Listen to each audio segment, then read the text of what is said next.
nous allons poursuivre notre travail sur l'urbanisation du monde. À travers le sous-thème numéro 2, des villes inégalement connectées au réseau de la mondialisation.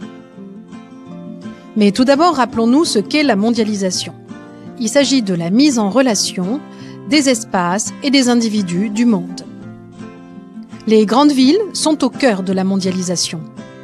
En effet, elles concentrent les fonctions de commandement, notamment les fonctions de commandement politique, comme ici avec le siège de l'ONU à New York, mais aussi les fonctions de commandement économique, comme avec les bourses du monde, Wall Street ou la London Stock Exchange, avec les CBD ou les quartiers d'affaires qui accueillent les sièges des firmes multinationales. Elle concentre également les fonctions de commandement culturel, avec les musées, les salles de spectacle, de théâtre. Enfin, dans les périphéries de ces villes, on retrouve les campus universitaires et les grandes écoles. On retrouve également les technopoles, les espaces consacrés aux hautes technologies. Toutes ces métropoles, ces grandes villes du monde, sont reliées entre elles par les réseaux de la mondialisation, grâce à de nombreux axes et infrastructures de communication. Les aéroports internationaux, les zones industrielles-portuaires, les voies de chemin de fer ou encore les grands axes routiers. Ces villes sont aussi très bien connectées aux réseaux de communication Internet ou téléphonique.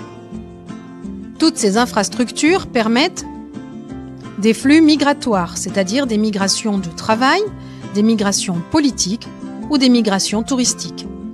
Des flux matériels comme les matières premières, énergétiques, agricoles ou les marchandises.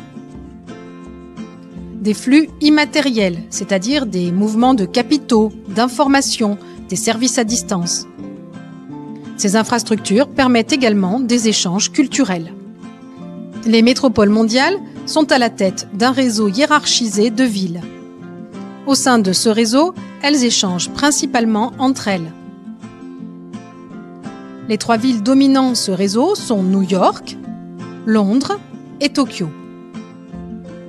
On appelle ce réseau de villes l'archipel mégalopolitain mondial.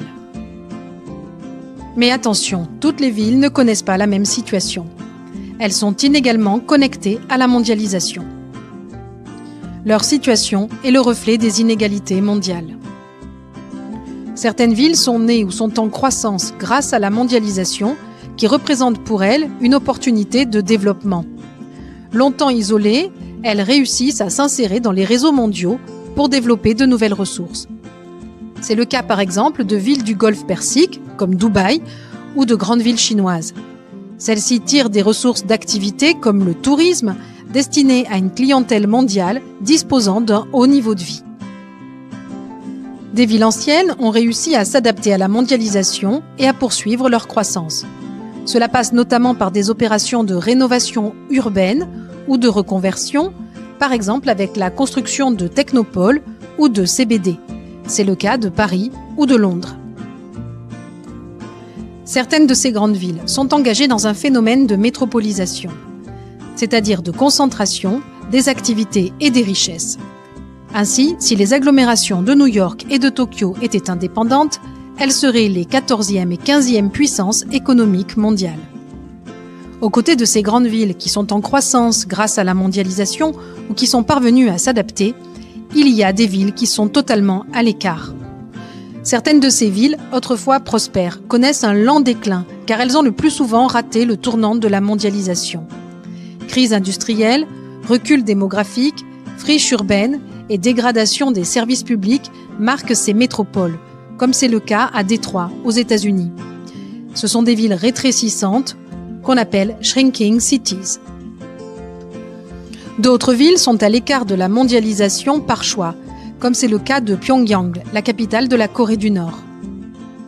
Mais le plus souvent, c'est à cause de la guerre, du terrorisme ou de l'insécurité que certaines villes restent à l'écart de la mondialisation. Mais pour ces villes, comme Détroit, il est toutefois possible de revenir au premier plan. Certaines villes européennes ou américaines affaiblies ont mené une politique urbaine volontariste, de rénovation, de promotion du patrimoine historique, ou ont su opérer une reconversion industrielle et trouver d'autres formes de connexion au monde. Enfin, en fonction des inégalités socio-spatiales, suivant l'endroit où l'on vit à l'intérieur d'une ville, on est plus ou moins connecté à la mondialisation. Voici le vocabulaire important de la leçon.